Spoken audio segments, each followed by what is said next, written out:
warahmatullahi wabarakatuh. Waalaikumsalam warahmatullahi wabarakatuh. Alhamdulillahirabbil alamin. Allahumma shalli wa sallim ala sayyidina Muhammadil fatihil lima ughliq wal khatimi lima sabaq wa nasiril haqqi bil haqq wal hadi ila siratal mustaqim wa ala alihi wa sahbihi haqqa qadrihi wa miqdarihi al-azim. Para pemirsa yang berbahagia, khususnya keluarga besar Yayasan Rawsan Fikr yang dirahmati Allah. Senang sekali pada kesempatan kali ini kita dapat berjumpa lagi dalam semarak Ramadan pada podcast Lentera Ramadan. Ramadan mulia bertebal takwa hiasi dengan akhlakul karimah yang diinisiasi oleh Pusat Pengembangan dan Pendidikan Al-Quran Yayasan Rawsan Fikr. Jumpa lagi dengan saya, Yanita Nur Aulia. Alhamdulillah kita memasuki hari Ramadan yang semoga kita tetap diberikan kesehatan dan nikmat dalam beribadah. Pada kesempatan kali ini saya bersamai dengan Al-Mukarram Al-Ustadz Haji Muhammad Khairul Anam MPDI. Beliau adalah dosen Universitas Wahab Hasbullah Ambak Beras Jombang dan juga beliau merupakan Roi Syuriah pimpinan ranting Nahdlatul Ulama Gianyar Jombang. Assalamualaikum Ustaz. Waalaikumsalam warahmatullahi wabarakatuh. Gimana kabarnya Ustaz? Alhamdulillah sehat walafiat. Nah, kali ini kita akan membahas pembahasan yang sangat menarik. Mungkin bertanya-tanya, apa ya itu kehidupan yang barokah? Kita selalu berdoa tentang ya Allah untuk diparingi kehidupan yang barokah. Iya. Nah, monggo Ustaz. Iya. Jadi memang barokah itu segala-galanya. Iya. Apapun profesi seseorang, apapun pekerjaan seseorang, yang penting barokah. Artinya setinggi apapun jabatan seseorang itu, sehebat apapun kekayaan, jabatan, kedudukan seseorang itu, kalau hidupnya tidak barokah ya percuma saja. Jadi memang barokah itu segala-galanya. Ya. Siapa saja kalau hidupnya yang barokah, insya Allah hidupnya menjadi enak, hidupnya menjadi bahagia, dan tentu kelak tempatnya di surga. Jadi kalau kita berbicara tentang barokah, itu intinya kalau dilihat dari sisi makna, barokah itu sendiri adalah baik. Sehingga orang dalam keadaan apapun itu ya barokah, walaupun dalam keadaan tidak enak pun barokah. Jadi jangan lalu diartikan barokah itu yang enak-enak saja, enggak. Ya, Nabi sendiri itu kalau mendoakan orang menjalani kehidupan rumah tangga itu doa barokahnya 2 kali. Barokallahu laka wa barokah alaika. Itu ada yang memberikan satu penjelasan. Barokah yang pertama itu ketika barokah dalam kondisi enak. Barokah yang kedua, barokah ketika dalam kondisi tidak enak. Jadi ketika dalam kondisi enak pun menjadi baik, ketika dalam kondisi tidak enak pun juga menjadi baik. Contoh begini. Kalau misalnya orang ini menjadi pejabat, umumnya orang itu kalau jadi pejabat kan enak begitu ya. Kalau pejabat yang barokah, tentu jabatan yang dia punyai itu akan bermanfaat bagi umat. Maslahatnya itu dirasakan oleh orang banyak. Nah itu namanya barokah, jabatan yang barokah. Tapi kalau jabatan ini tidak barokah, justru jabatan ini tidak membuat dirinya selamat, tapi justru malah menjadikan sesat. Itu namanya pejabat yang tidak barokah. Contohnya lagi, misalnya yang tidak enak, orang yang hidupnya pas-pasan lah, misalnya dalam kategori miskin atau fakir. Kalau dia hidupnya barokah, maka fakir miskin itu juga menjadikan dirinya baik. Artinya tetap menjaga ibadahnya, pekerjaannya tidak menghalalkan segala macam cara, tidak minta-minta ke sana-sana.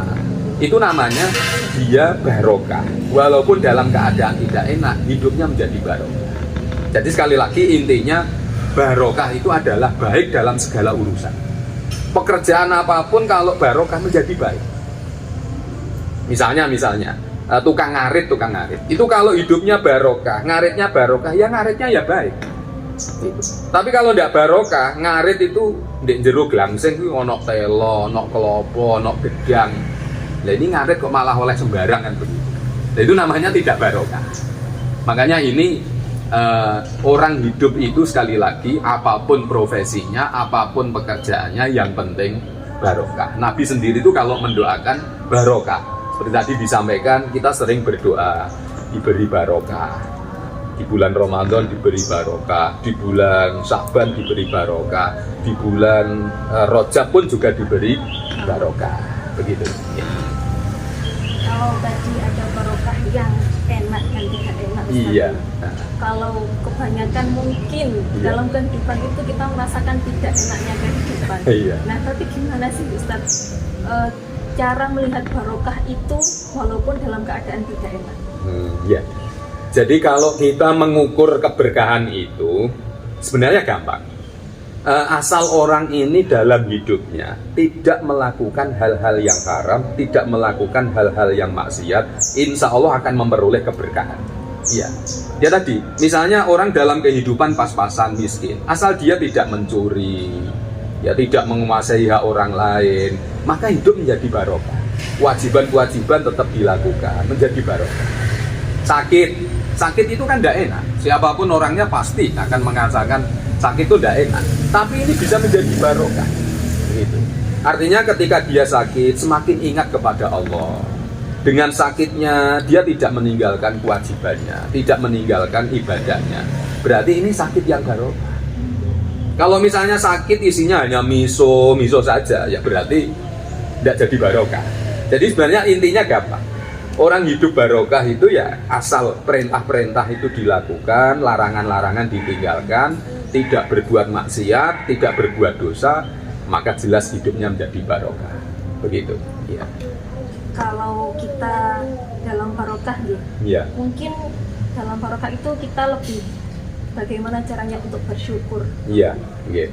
Nah, bersyukur dalam ketika kita sudah di atas itu kan mungkin ada saja ujiannya, Ustaz. Iya. Nah, iya. kadang ketika kita di atas, kita itu malah berkurang rasa syukur, Ustaz. Iya. Nah, iya. apakah itu nanti kita akan menjadikan tidak barokah atau tidak? Iya.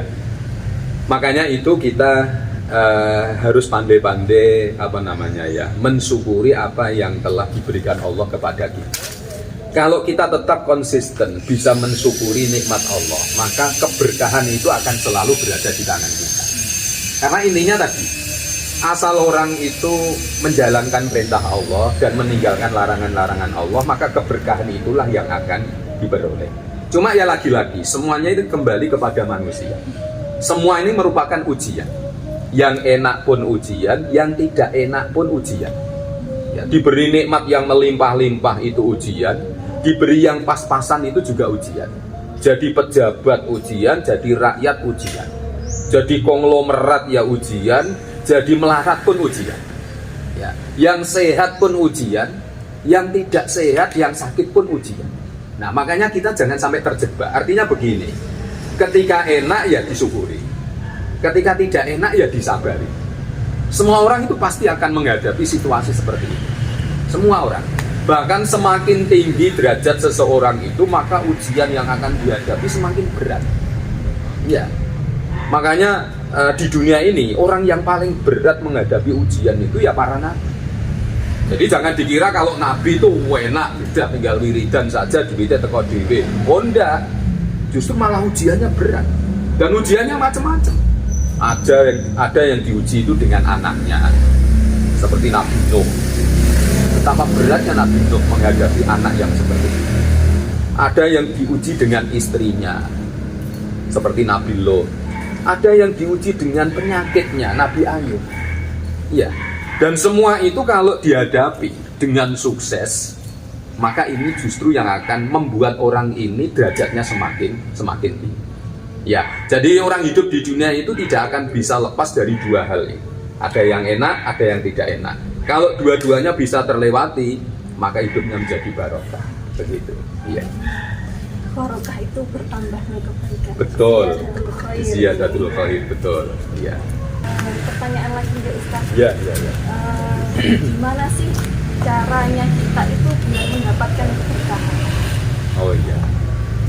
Jadi agar kita memperoleh keberkahan, ya seperti tadi saya sampaikan, sebenarnya ini ada rumus yang paling gampang. Agar kita memperoleh keberkahan itu, kita harus mempunyai 3M. Ya, 3M. 3M itu bukan 3 miliar. Nah, 3M itu M yang pertama mensyukuri nikmat. Nah, tadi. Jadi nikmat yang Allah berikan kepada kita itu kita syukuri. Dan tentu syukur ini tidak hanya sekedar alhamdulillah. Tapi dilanjutkan dengan M yang kedua, menjalankan perintah. Nah, setelah menjalankan perintah, M yang ketiga, meninggalkan larangan. Nah, ini rumus yang paling gampang agar kita memperoleh keberkahan dalam hidup. 3M. Mensyukuri nikmat, menjalankan perintah, meninggalkan larangan. 3 ini kalau benar-benar dilakukan, insya Allah hidupnya barokah. Hidupnya menjadi bahagia, insya Allah selamat dunia akhirat. Begitu. Satu lagi nih Ustadz, Iya. ada titipan pertanyaan. Iya. Apakah barokah itu dari diri kita sendiri karena perbuatan kita, Iya. atau karena orang lain yang kita hormati? Iya. Yang jelas begini, apapun yang kita lakukan itu akan kembali kepada diri kita sendiri. Man amila sholihan falinafsi. Barang siapa yang beramal soleh, maka itu manfaatnya akan kembali kepada diri kita.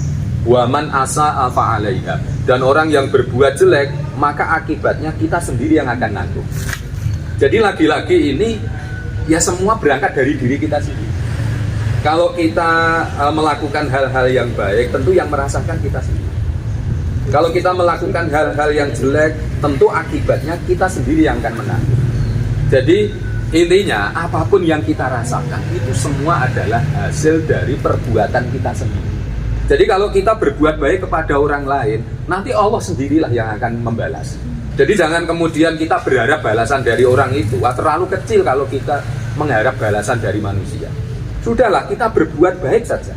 Nanti Allah sendiri yang akan mengatur. Nanti Allah sendiri yang akan membalas. Dan cara Allah membalas itu ya terserah Allah. Bisa jadi dilewatkan orang lain, bisa jadi dilewatkan orang yang kita baiki, bisa jadi dengan cara yang macam-macam. Jadi intinya bagaimana kita harus selalu berbuat baik dan itu akan kembali kepada diri kita sendiri.